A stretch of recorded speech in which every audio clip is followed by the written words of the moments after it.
Welcome to the Woman Who Makes Things Happen show. My name is Agnes van Rhijn, and I'm the owner of Success on Your Own Terms, where I work with professional women to convey a strong, authentic, and visible personal brand. I'm also the founder and the host of the Woman Who Makes Things Happen show, where today it's my privilege to be interviewing Shelly Drymon. Did I pronounce that right? Absolutely. Thank you. Shelly is the founder of the Rescue Yourself project and creator of Unleash the Power of You. She inspires women over 40 to take charge of their lives by stepping into their power, defining their values, strengths, goals, habits, and purpose so they can live a life they love their way. She loves to generate new ideas, collaborate, is fascinated with technology, and intends one day to start a foundation to raise funds and awareness for women in abusive relationships. Welcome to the Woman Who Makes Things Happen show, Shelly. How are you? I'm well. Thank you. Thank you so much for having me. Oh, you're so welcome. So welcome. I love what I just read because a lot of it resonates in it. Obviously, success on your own terms means their way. Exactly. And we're going to share your story and your successes, your challenges, and I'm sure that there is far more in there that we have in common. So tell us more about you. Well, first of all, thank you so much for having me on the show. I have, like I said before, been watching you for a while and just love your interviews with women, and it's just such an amazing show. So thank you for having me. Thank you. Well, I'm Shelly, founder of the Rescue Yourself Project, and I don't always really know where to start. But when I was 48, I'm going to start when I was 48. When I was 48, my my then husband, dealt me this really horrific blow that ended my marriage. And that began this 2-year spiral down this path, where I was drinking too much. I was drinking a lot. I was drinking too much. I got on antidepressants. I was surrounding myself with these toxic individuals, and my life just basically fell apart after that point. You know, I just found myself over this abyss, and I kept wondering, how did I get here? How am I going to get out of this? What am I going to do? And for a long time, that's where I thought my story started. Because what would happen was I was saying things like, if only my ex-husband. Oh, yeah, I know the feeling. Exactly. If only he had not done what he did, I would not be in this mess. You know, that's exactly where I was at that point. And I woke up one day, I went to work. I'd been at this job for 11 years. I was in my car. I got caught by the train, and I was hungover. And oftentimes, I'm a little embarrassed, to be honest with you, about some parts of my story, because that's not me now. So when I tell people, oh yeah, I drank all the time, I'd wake up hungover, they would say, you really? And I'm like, yeah, really. But I think it's important to tell. It's very important. Absolutely. Absolutely. So many women think that they're alone in their corner, behaving, whatever. And when we share our stories, they understand that they're not alone. And at the same time, it's also what has helped shape who you are today. So please go on and don't feel sorry about that. Exactly. So I got caught by the train. I was the first one in line, and I was hungover, and all these things I was. And I thought to myself, all I got to do is hit the gas and I'll run into that train, and that's going to end all this pain that I'm feeling. And for a moment, I thought about doing that. Wow. And then I stopped myself and I thought, oh my gosh, that really, really scared me, because I've got these great kids, I've got these great grandkids, and it wasn't what I wanted to do, but I was in such despair during that time in my life. So what I did instead was I went to work and I quit my job. I just quit. Well, I actually gave 6 weeks notice because of my position. And I started selling off my things. Or gave my things away, and I went to Colorado. I went to Colorado for 8 months. I didn't have a job. I had about $1,000. I had a car. and, a few things in my car. And I went out there for 8 months. And that really allowed me to find some quiet, find some space, get away from all this toxic that I was dealing with, and really figure out who I was and what I wanted. So I think it was, at the time, looking back, I'm just like, oh my gosh, did I actually do that?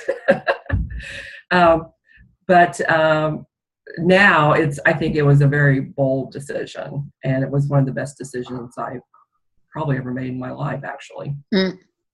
So I definitely see a lot of parallels there. When we were discussing beforehand, I was thinking, oh yes, yeah, no, absolutely, and it's the same. I could think in a way that my life started when I left this guy, and a year later decided to move to London, etc., which also has been the best decision ever. But I'm very interested in hearing what you have to say about why this was not the start of the story, because I experienced the same. By looking inside, I started realizing what had started decades ago, in fact. So tell us more. Exactly. So while I was out there, I figured out that my story actually started decades ago. I grew up in a household where my dad was a violent alcoholic and my mother was a very distant, sort of emotionless woman. Mm-hmm. And I just began life that way, always feeling like I wasn't worthy, like what I had to think didn't matter, because I was always told that. Mm-hmm. I was always told that by my family, that what I thought didn't matter, they didn't care, they didn't want to hear that. So that's how I grew up. And I was doing things that other people wanted me to do. And a perfect example is I met my first husband. My mother loved him. And she said to me, "You're going to marry that boy because he's going to calm you down." And I was thinking, calm me down from what? But I think at that time I was a little bit of a rebel even. Mm-hmm. Okay. Yeah, so that started this whole process of me at the young age of 18, taking in all these external things that people wanted me to do. Yeah.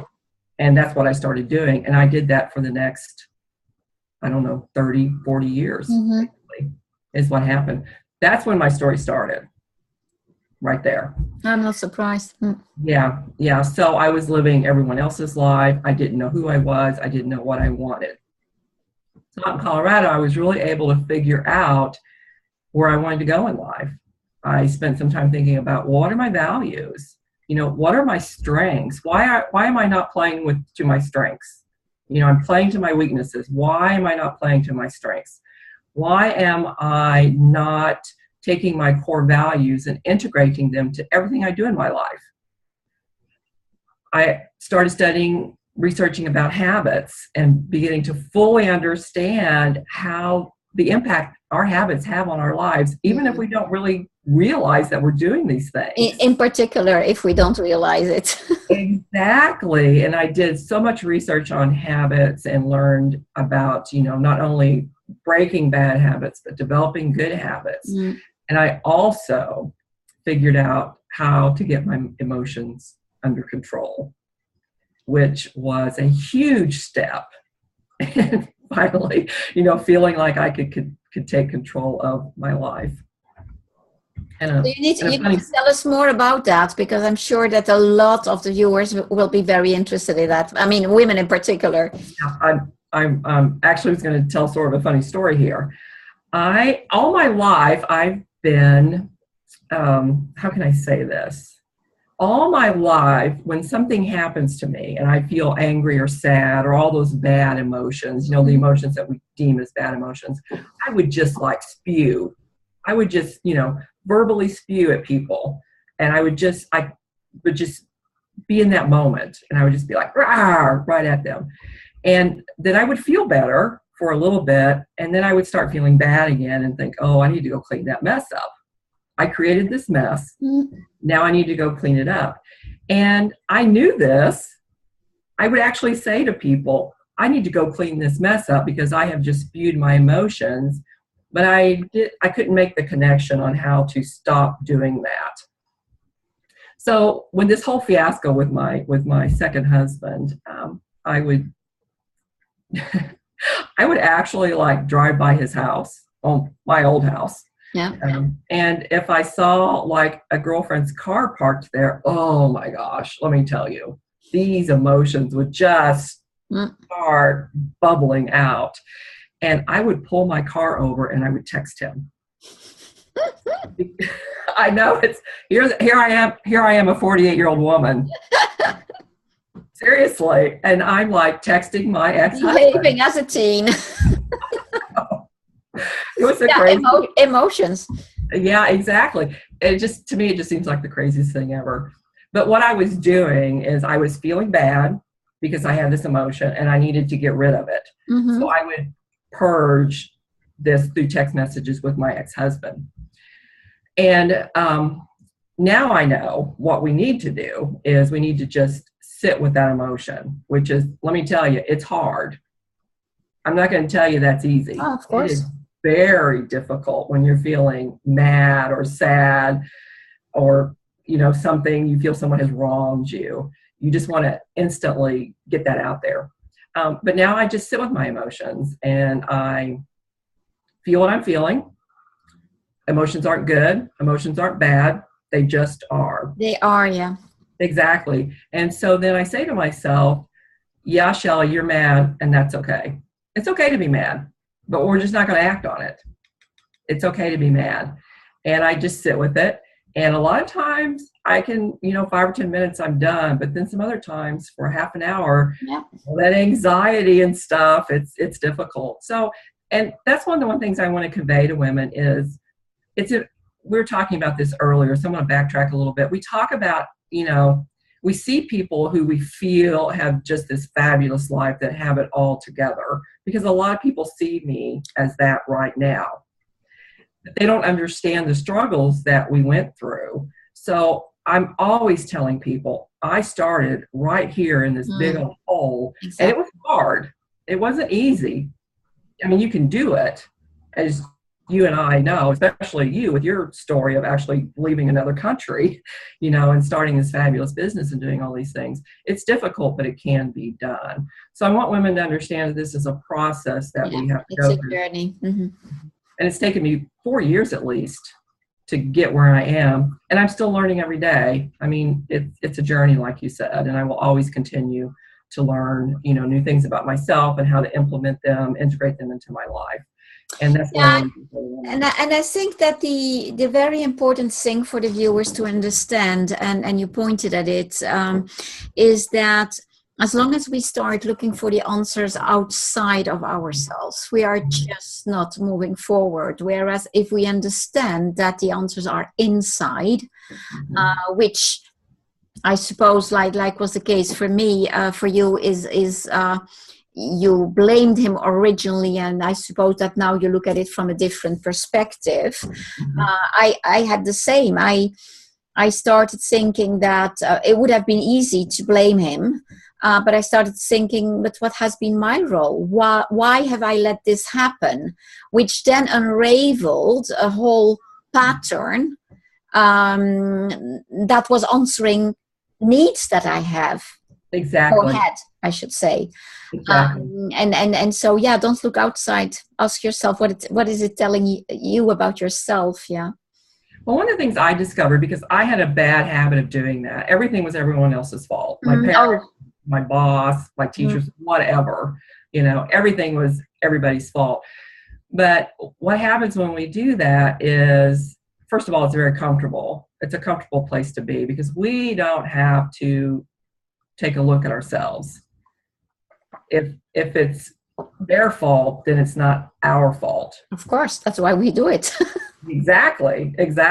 So understanding that will help you move forward in getting out of that pattern of behavior. One of the things I tell, we call ourselves our own knights in shining armors. We're damsels no longer in distress, because it's important that you look outside yourself.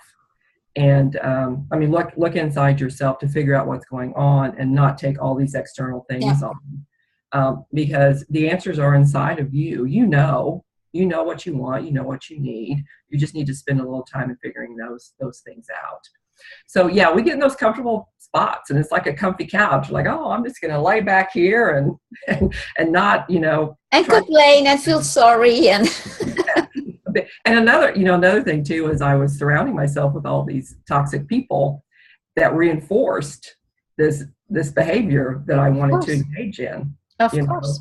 And so this was just like this big old pity party all the time for me. But coming out of it, it's I'll tell you, on the other side, it's much more pleasant. Much more pleasant. So tell us how you arrived at the other side. What did you do then? Well, what I did was out in Colorado, excuse me. Like I said, I got away from the noise. I got away from the toxic people. And I just spent some time thinking about the things that I wanted to do, the things that I needed, the things that I wanted. And I spent a lot of time journaling that process. So when I figured out certain things about myself, let's say, when I figured out that how I needed to handle my emotions, I would write those things down, and I would keep a journal of everything that I did and how I did those, and what was the outcome and what was the process I went through, so I could go back and reinforce all this good behavior that I was trying to implement in my life. I did a lot of I looked into a lot of personal development, and not just reading the book and then tossing it aside, but actually finding what would work for me in my life and actually implementing those strategies. I started living my core values. I always knew what those were. Integrity, personal development, health, being altruistic. I'm a very altruistic person. I always knew what those were, so I started integrating those into my life. And if it didn't fit, if something out here that I wanted to do or someone wanted me to do didn't fit with my core values, I just didn't do it. I began to write down all my strengths about myself. What am I really good at? What do I need to play with and play to? And how do I get those into my life? I feel I'm very good at I've got all these crazy ideas all the time. I love to write. I love to research. So how can I integrate those things into my life? And then, like we talked about earlier, figuring out these habits that I have that I need to replace with better habits and getting my emotions under control. Figuring out what was my purpose? What did I really want to move forward to? What are the things that I really want to do?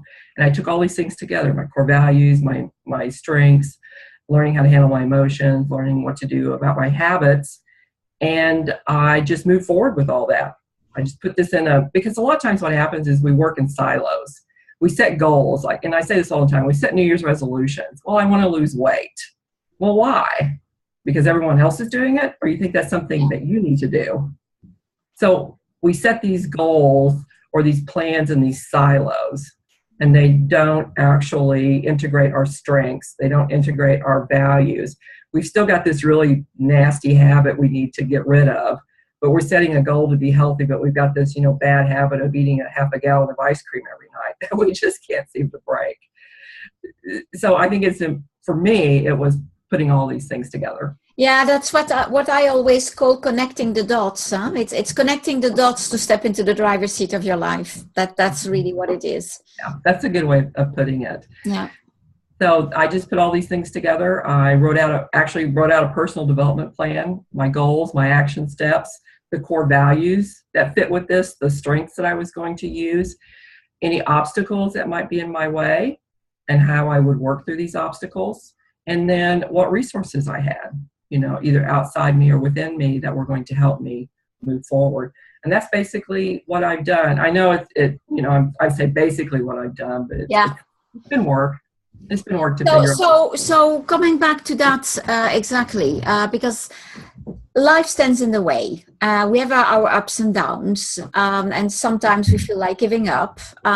So tell us what is it that you've been doing to get on track again every time you fell off track? Because I'm Oh, sure that happened all the time. it's been a crazy year and a half for me. I was in a car accident, and I had to have surgery, and my partner had blood clots in his lungs. He had to have his gallbladder out. So it just seems like the last year and a half, every time I would get some momentum, bam, you know. And I'll be honest with you, I had a few pity parties.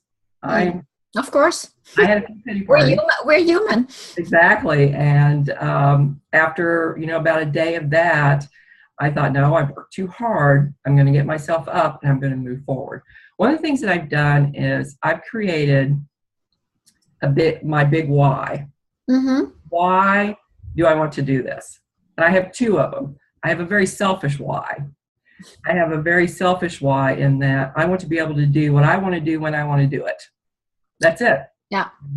And then I have a very altruistic why, because I want to help other women. Mm-hmm. I don't want women to be in that spot I was in. I want to help them move forward and create a life they love. What I've done is I've gone beyond writing down my big why. I've created videos. Excellent. I videotape myself, and I've got one in particular that I go back to often. It was before my car accident when I was running on a regular basis, and I just finished running, doing my cool down. I pulled out my phone and I said, I want you to remember this moment. I want you to remember how good you feel right now, and I want you to continue on this path. Remember that health is important to you. Remember that you like to run. And when I, had to have surgery a little while ago, I pulled that video back up and I listened to it and I thought, I'm going to get better one day and I'm going to be right back there. I love that. It's a very good idea. It's my past self talking to my future self. Yeah. I love that. Past self talking to my future self. Yeah. And then I've also surrounded myself with amazing people.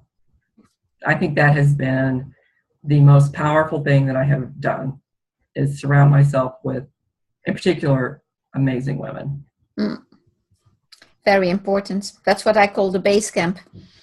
I love that. Exactly. One of the challenges when I came back from Colorado is I had to toss, I had to get rid of some toxic people. And one of them was actually a dear friend who I loved very much. But he was very negative, very condescending. And I didn't realize it till I came back and I was a different person, just how negative he was. Yeah. And I had to let him go, and he didn't like it, and it broke my heart, and I cried. But it was something I had to do for myself, because if you decide this is what I want to do, this is the direction I want to take, these are my core values, this is my plan, and you have like this negative person or just something that doesn't fit, this isn't going to go well for you. Your moving forward isn't going to go well. Definitely. So there was a couple of people I had to end relationships with, and it was very difficult to do that. But looking back, it was the right thing to do, because now I surround myself. I was going to say, I'm sure you've replaced those people, not necessarily by the same time, but by other people who bring you so much more. So it's different. Exactly. And not to say that there's not these negative individuals that still pop into my life. But what I recognize now is the negativity right at the beginning. Yeah, you know how to deal with it. Exactly. Where before, I always felt like I would get into these things, and like 3 weeks later, I'd be saying, I don't think this is right. Yeah. But as you remember back then, as we talked about earlier, that reinforced the place I wanted to be in. These positive individuals, these positive communities reinforce the positive place I want to be in. So I can hardly tolerate any sort of negative anymore. It's, I feel this anxiety like instantly popping up when any sort of negative comes into my life that I have to deal with nowadays, because I just am so surrounded by positive people. And that's I think, to answer your question, is what gets me through. Understanding my big why, going back to my big why, and then also surround yourself with positive people. Absolutely. That is essential, I think. It's foundational. But it's a process. It's not something you just do overnight. So I'm conscious of time stretching, passing by quickly. So tell us what it is that you do for women right now. Well, right now I have a private Facebook group, the Rescue Yourself Project, where I think it's about 126 women. And we are women who've decided that we're going to start living our life our way. And it's a very supportive group. Like I said, it's private. It's typically for women over 40, but you know, if you're 35 or 32 and want to join, it's perfectly fine. And in there, we have all sorts of, I do all sorts of trainings, interviews like this with women to help them, you know, get some outside resources. So I have the Rescue Yourself Project group. And I also have developed a program called Unleash the Power of You, which takes everything I learned from the core values, the strengths, the habits, the emotions. And it's a program that I work through with women. You can do the self-study or you can do the group study. The group study includes a private group where we have mentoring sessions, you know, twice a month, individualized trainings for the women in the group. And then I also have my website, therescueyourselfproject.com, where I put all my live streams, I have my audio cast, I have my blog, and all those resources available for women. Sounds amazing. Excellent. It's been a lot of fun, and I think I've had the Rescue Yourself Project group for about 1.5 years now, and they're amazing women. They are amazing women, and I have learned so much from them.